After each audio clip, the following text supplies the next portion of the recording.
എനിക്ക് ഒരാൾ തെറ്റ് ചെയ്ത് ആ തെറ്റിനെ ബോധ്യപ്പെടുത്തി കൊടുക്കുക, അത്രമാത്രം ഞാൻ ചിന്തിച്ചത്.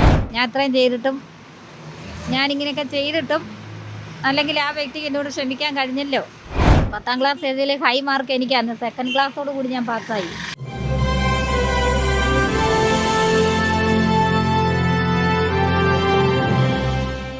വരുമാന മാർഗമായ ലോട്ടറികൾ മോഷ്ടിച്ചയാളെ രഹസ്യ ക്യാമറ ഉപയോഗിച്ച് കണ്ടെത്തിയ അന്ധയായ ടിക്കറ്റ് വിൽപ്പനക്കാരി. ഒടുവിൽ ഇനി ഒരാളോടും ഇത് ആവർത്തിക്കരുതെന്ന് ഉപദേശിച്ച അയാളെ യാത്രയാക്കിയ റോസമ്മയുടെ കഥയിലേക്ക്.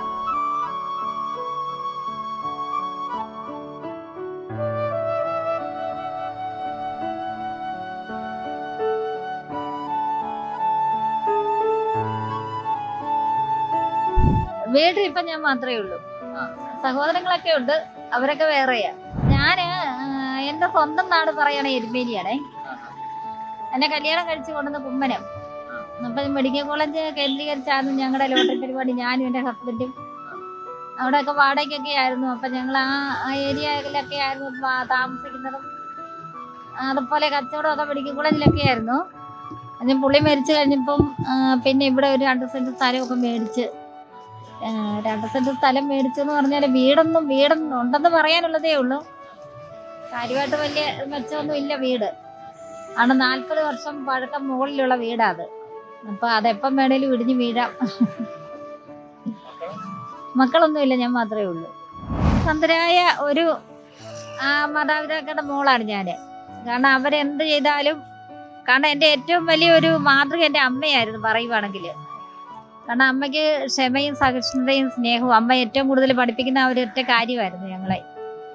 മക്കളെ ഞങ്ങളോട് പറഞ്ഞു തരുന്ന ഒരൊറ്റ കാര്യം ഉണ്ടായിരുന്നു: നമ്മളെ സ്നേഹം കൊണ്ടും ക്ഷമ കൊണ്ടും കീഴ്പ്പെടുത്താൻ പറ്റുന്ന ഈ ലോകത്ത് വേറൊന്നും ഇല്ലെന്ന്. അങ്ങനെ അമ്മ ഞങ്ങളെ പഠിപ്പിക്കുമായിരുന്നു.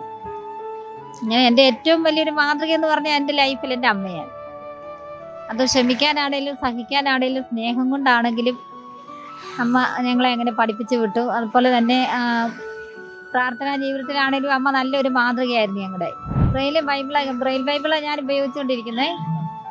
പിന്നെ ഇപ്പോൾ കാഴ്ചയില്ലാത്തവർക്ക് വേണ്ടി ഒരു ഓഡിയോ ബൈബിൾ ഇറങ്ങിയിട്ടുണ്ടല്ലോ, അത്.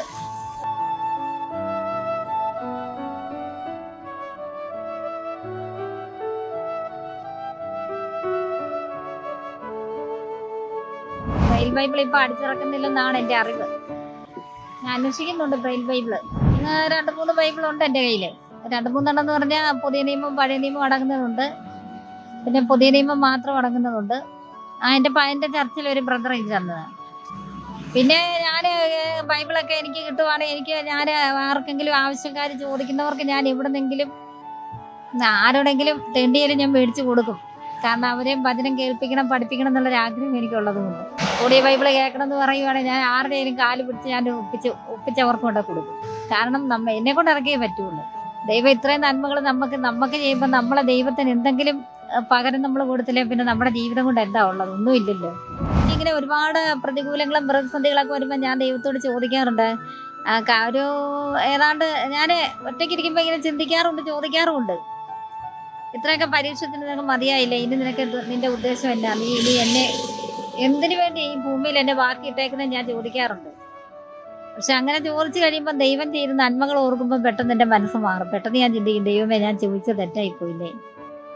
എൻ്റെ അറിവില്ലായ്മ കൊണ്ട്, എൻ്റെ അവിവേകം കൊണ്ട് ചോദിച്ചതല്ലേ എന്നാലും എൻ്റെ മനസ്സിൽ തോന്നാറുണ്ട്. ഞാൻ അന്നേരത്തിൻ്റെ ക്ഷമ പറഞ്ഞ് പ്രാർത്ഥിക്കാറുണ്ട്.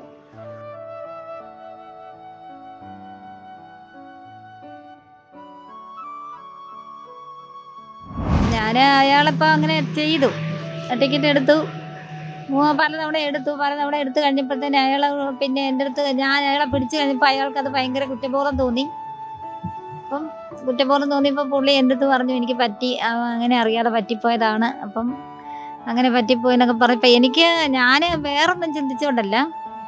കാരണം എനിക്ക് ഒരാൾ തെറ്റ് ചെയ്ത് ആ തെറ്റിനെ ബോധ്യപ്പെടുത്തി കൊടുക്കുക, അത്രമാത്രം ഞാൻ ചിന്തിച്ചുള്ളൂ. അല്ലാതെ എൻ്റെ സത്യം പറഞ്ഞ 50 ടിക്കറ്റോളം, എൻ്റെ 2000 രൂപയോളം പലപ്പോഴായിട്ട് എന്നെ നഷ്ടപ്പെട്ടിട്ടുണ്ട്.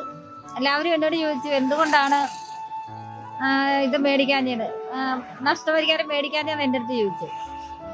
അപ്പം ഞാൻ ആലോചിച്ച് നോക്കിയപ്പം നമ്മൾ ഒരുപാട് നഷ്ടപരിഹാരം മേടിക്കുന്നതിലും വലുതാണ് ഒരു മനുഷ്യൻ്റെ കുറ്റബോധം എന്ന് പറയുന്നത്, അല്ലേ? കാരണം കുറ്റബോധം തെറ്റ് ചെയ്യുന്ന ഒരാൾക്ക് കുറ്റബോധം തോന്നുക എന്ന് പറഞ്ഞാൽ നമ്മൾ അവരോട് അവര് കുറ്റബോധം തോന്നി അവരെ തെറ്റ് സമ്മതിക്കുക എന്ന് പറയുന്നത് എന്നെ സംബന്ധിച്ചിടത്തോളം അത് വലിയ ഒരു അനുഗ്രഹമാണ്. അവരുടെ ജീവിതത്തിൽ ഏറ്റവും വലിയൊരു പുണ്യമാണത്. അപ്പൊ അങ്ങനെ ആ കുറ്റബോധം തോന്നുന്ന ഒരാളോട് അവിടെ നിൽക്കുക നിങ്ങൾ എനിക്ക് നഷ്ടപരിഹാരം കൂടെ തന്നാൽ മതി എന്ന് പറയുമ്പം നമ്മൾ ഈ ക്ഷമിച്ചു എന്ന് പറയുന്നതിൽ ഒരു അർത്ഥമില്ല. കാരണം അങ്ങനെ അപ്പൊ അവർക്ക് തന്നെ അത് ബോധ്യപ്പെടണം, ഞാൻ ഇത്രയും ചെയ്തിട്ടും ഞാൻ ഇങ്ങനെയൊക്കെ ചെയ്തിട്ടും അല്ലെങ്കിൽ ആ വ്യക്തിക്ക് എന്നോട് ക്ഷമിക്കാൻ കഴിഞ്ഞല്ലോ, അപ്പൊ ഇനി ഇത് ആവർത്തിക്കാൻ തോന്നുന്നു. കാരണം ഇനിയാണെങ്കിലും അദ്ദേഹം എവിടെങ്കിലും ചെന്ന് എന്തെങ്കിലും ഒരു മോഷണം ചെയ്യാൻ ഒരുങ്ങുമ്പോൾ അദ്ദേഹത്തിന് മനസ്സിൽ ഓടി വരണം, ഈ ഒരു ചിന്താഗതി അദ്ദേഹത്തിന് മനസ്സിൽ വരണം. അങ്ങനെ ഒരു കുറ്റസമ്മതം മാത്രമേ ഞാൻ നടത്തിയുള്ളൂ. അല്ലാതെ ഞാൻ നഷ്ടപരിഹാരമോ അല്ലെങ്കിൽ വേറൊന്നും ഞാൻ ആഗ്രഹിച്ചില്ല. കാരണം എനിക്ക് പണത്തിലൂടെ ദൈവം തരുന്നത് മതി, അത്ര ഒരു ചിന്താഗതിക്കാരിയാണ് ഞാൻ. എപ്പോഴും പറയുന്നൊരു കാര്യമുണ്ട്, ഒന്നുമില്ലായ്മയിൽ നിന്നാണ് ദൈവം എന്നെ ഇവിടം വരെ എത്തിച്ചത്. കാരണം ഈ ലോകം പോലും അറിയാതെ കിടന്നൊരു വ്യക്തിയാണ് ഞാൻ. അപ്പം എന്നെ ഒന്നുമില്ലായ്മയിൽ നിന്ന് ദൈവം എന്നെ ഇവിടം വരെ കൊണ്ടുവന്നു. അപ്പം ആ ദൈവം ഏറ്റവും വലിയവനാണ്. ആ ദൈവത്തിന്റെ മുന്നിൽ ഞാൻ ഒന്നുമല്ല എന്നുള്ളൊരു ചിന്താഗതിയാണ്.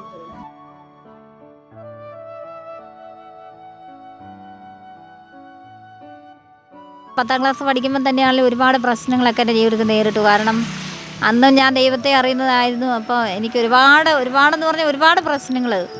അവസാനം ഞങ്ങൾക്ക് സ്ക്രൈബിനെ വെച്ചാണ് പരീക്ഷ എഴുതുന്നത്. അപ്പം പരീക്ഷ എഴുതാനായിട്ട് ഒന്നാമത്തെ ദിവസം പരീക്ഷ എഴുതി, രണ്ടാമത്തെ ദിവസമായപ്പോൾ എനിക്ക് പരീക്ഷ എഴുതാൻ സ്ക്രൈബിനെ പോലും കിട്ടാതെയായി. കാരണം പ്ലസ് വണ്ണിൽ പഠിക്കുന്ന ഒരു കുട്ടിയായിരുന്നു എനിക്ക് സ്ക്രൈബായിട്ട് അന്ന് കിട്ടിയത്. അപ്പം ആ കുട്ടി, അതൊക്കെയാണ് എൻ്റെ ജീവിതത്തിലെ ഏറ്റവും വലിയ വഴിത്തിരിവെന്ന് പറയുന്നത്. അപ്പം ആ കുട്ടിയുടെ മാതാപിതാക്കന്മാർക്ക് താല്പര്യമില്ലായിരുന്നു, ഇങ്ങനെ സ്ക്രൈബായിട്ട് നിൽക്കുന്ന അവർക്ക് താല്പര്യമില്ലായിരുന്നു. അപ്പം രണ്ടാമത്തെ ദിവസം ആ കുട്ടിയുടെ മാതാപിതാക്കന്മാർ പറഞ്ഞു, വൈകിട്ടാണ് ആദ്യത്തെ ദിവസം പരീക്ഷ എഴുതി, പരീക്ഷ എഴുതി വന്നതിന് ശേഷം പിറ്റേ ദിവസം ആ കുട്ടി വരും എന്ന് ഉറപ്പ് പറഞ്ഞ് പോയപ്പോഴാണ് വൈകിട്ടാണ് ആ കുട്ടിയുടെ മാതാപിതാക്കന്മാർ വിളിച്ച് പറയുന്നത്, കുട്ടിയുടെ അമ്മ വിളിച്ച് പറയുന്നു ആ കുട്ടിയെ പരീക്ഷ എഴുതാൻ വിടത്തില്ലെന്ന്. അപ്പോഴത്തെ അവസ്ഥയൊന്ന് ആലോചിച്ച് നോക്കിക്കേ. കാരണം അന്നേരം എനിക്ക് എന്ത് ചെയ്യണമെന്നറിയാം. കാരണം 10ാം ക്ലാസ് പരീക്ഷയ്ക്കെല്ലാം പഠിച്ചു, പക്ഷേ ഒരു സ്ക്രൈബിനെ കിട്ടാത്തൊരവസ്ഥ. ഞാൻ വളരെ വേദനാജനകമായൊരവസ്ഥയായിരുന്നു എനിക്കെന്ന്. ഞാൻ ആരോടും ഒന്നും പറഞ്ഞില്ല. ഞാൻ എൻ്റെ മുറിയിൽ കയറി കഥ അടച്ചിട്ട് മുട്ടമ്മേ നിന്ന് ദൈവത്തോട് ചോദിക്കാൻ തുടങ്ങി, ദൈവമേ നീ പറഞ്ഞിട്ടാണ് ഞാൻ ഇവിടം വരെ എത്തിയത്, നിന്നോട് ചോദിച്ചിട്ടാണ് ഞാൻ ഇവിടം വരെ എത്തിയത്. പക്ഷേ എൻ്റെ അവസ്ഥ ഇപ്പം ഞാൻ എന്ത് ചെയ്യും, എങ്ങനെ ഞാൻ എഴുതും, എന്നെക്കൊണ്ട് കഴിയില്ലല്ലോ എന്ന് പറഞ്ഞുകൊണ്ട് ഞാൻ വളരെ വേദനയോടെ 2 കൈയും മുകളിലേക്ക് ഉയർത്തി ദൈവത്തോട് നിലവിളിക്കാൻ തുടങ്ങി. അങ്ങനെ ഏതാണ്ട് ഒരു 1.5-2 മണിക്കൂറോളം ഞാൻ പ്രാർത്ഥിച്ചു. അങ്ങനെ പ്രാർത്ഥിച്ച് കഴിഞ്ഞപ്പോഴാണ് എൻ്റെ മനസ്സിലേക്ക് പെട്ടെന്നൊരു സമാധാനം എന്ന് പറഞ്ഞ പോലെ എൻ്റെ മനസ്സിലേക്ക് എന്തോ ഒരു തോന്നൽ, സാരമില്ല, ഇതിനെല്ലാം പരിഹാരം ഉണ്ടാകും, എല്ലാത്തിനും പരിഹാരമുണ്ട്, സാരമില്ലെന്ന് എന്നോട് ഇത് പറഞ്ഞു തരുന്നില്ല എനിക്ക് തോന്നി. അങ്ങനെ ഞാൻ അവസാനം കണ്ണീരൊക്കെ തുടച്ച്. അപ്പോൾ എൻ്റെ കൂട്ടുകാരൊക്കെ എന്നെ അന്വേഷിക്കുന്നുണ്ട്, എവിടെയാണ് എന്താണെന്നൊക്കെ എന്നെ ഹോസ്റ്റലിൽ എല്ലാവരും എന്നെ അന്വേഷിക്കുന്നുണ്ട്. പക്ഷേ എനിക്ക് ആരുടെയും മുന്നിൽ പ്രത്യക്ഷപ്പെടാൻ എനിക്ക് പറ്റുന്നില്ല. കാരണം പിറ്റേ ദിവസം എനിക്ക് പരീക്ഷ എഴുതാൻ പറ്റത്തില്ല. അപ്പോഴാണ് ഞങ്ങളുടെ ഹോസ്റ്റൽ വാർഡൻ വന്ന് എന്നെ വിളിച്ചിട്ട് ചോദിച്ചു, നീ എന്തിനാ കരയുന്നത്, ഞാനുണ്ടല്ലോ നിൻ്റെ കൂടെ, നിനക്ക് പരീക്ഷ ഞാൻ എഴുതി തരാം.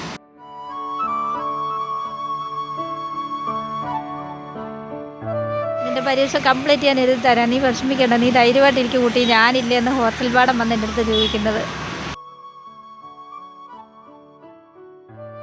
എനിക്ക് വളരെ എന്ന് പറഞ്ഞാൽ എൻ്റെ ജീവിതത്തിലെ ഏറ്റവും വലിയൊരു വഴിത്തിരി വരുന്നത്. അങ്ങനെ ഞാൻ അവിടുന്ന് ആ 10ാം ക്ലാസ് പരീക്ഷ എഴുതി. പക്ഷേ ദൈവത്തിൻ്റെ കൃപയെന്ന് വേണം പറയാൻ. സ്ക്രൈബിനെ വെച്ച് ഒരുപാട് പേര്, ഞങ്ങളാണ്ട് 15 പിള്ളേർ 10ാം ക്ലാസ് എഴുതി. 10ാം ക്ലാസ് എഴുതിയതിൽ ഹൈ മാർക്ക് എനിക്ക് അന്ന് 2nd ക്ലാസ്സോട് കൂടി ഞാൻ പാസ്സായി. സ്ക്രൈബിനെ വെച്ച് എഴുതിയവരൊക്കെ അങ്ങോട്ട് പാസ്സായി എന്നുള്ളതേ ഉള്ളൂ, പാസ് മാർക്കോട് കൂടി പാസ്സായി. പക്ഷേ എൻ്റെ ദൈവം എന്നെ ഉയർത്തിയതാണെന്ന് എനിക്ക് നല്ല ഉത്തമ വിശ്വാസമുണ്ട്. കാരണം അതുകൊണ്ട് തന്നെ ഞാൻ ഹൈ മാർക്ക്, അന്നത്തെ മാർക്ക് 2nd ക്ലാസ് ഉണ്ടായിരുന്നു എനിക്ക്.